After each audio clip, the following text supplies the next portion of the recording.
শ্রীমদ্ ভগবদ্গীতা যথাযথ নবম অধ্যায় রাজগুহযোগ শ্লোক নাম্বার 24। অহম হি সর্বযজ্ঞানাং ভক্ত্যা চ প্রভুরেব চ নতো মামভিজানন্তি তত্ত্বেনাতশ্চবন্তি তে।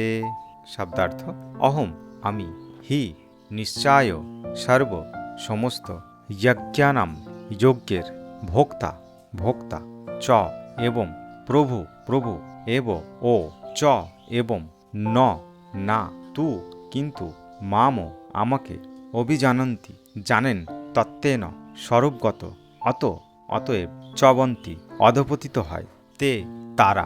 অনুবাদ: আমি সমস্ত যজ্ঞের ভোক্তা ও প্রভু, কিন্তু যারা আমার চিন্ময় স্বরূপ জানে না তারা আবার সংসার সমুদ্রে অধপতিত হয়। তাৎপর্য: এখানে স্পষ্টভাবে বলা হয়েছে যে বেদে নানা রকম যজ্ঞ অনুষ্ঠান করার বিধি দেওয়া হয়েছে, কিন্তু সেই সমস্ত যজ্ঞের যথার্থ উদ্দেশ্য হচ্ছে পরমেশ্বর ভগবানের সন্তুষ্টি বিধান করা।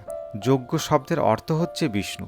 ভগবদ্গীতার 3য় অধ্যায়ে স্পষ্টভাবে বর্ণনা করা হয়েছে যে যজ্ঞ বা বিষ্ণুকে সন্তুষ্ট করার জন্যেই কেবল কর্ম করা উচিত। বর্ণাশ্রম ধর্ম নানা মানব সভ্যতার পূর্ণতা প্রাপ্তির উদ্দেশ্য হচ্ছে বিষ্ণুকে সন্তুষ্ট করা। তাই শ্রীকৃষ্ণ এই শ্লোকে বলেছেন, সমস্ত যজ্ঞের একমাত্র ভোক্তা আমি, কারণ আমি হচ্ছি পরম প্রভু। তবু অল্প বুদ্ধি সম্পন্ন মানুষেরা এই সত্যকে উপলব্ধি করতে না পেরে সাময়িক লাভের জন্যে বিভিন্ন দেবদেবীর উপাসনা করে। তাই তারা সংসার সমুদ্রে পতিত হয় এবং জীবনের যথার্থ লক্ষ্যে পৌঁছাতে পারে না। কিন্তু যদি কারো জাগতিক বাসনা পূর্ণ করার অভিলাষ থাকে, তার বরং ভগবানের কাছে তা প্রার্থনা করা অধিক শ্রেয়স্কর, যদিও তা শুদ্ধ ভক্তি নয়, এবং এভাবেই সে তার বাঞ্ছিত ফল লাভ করবে।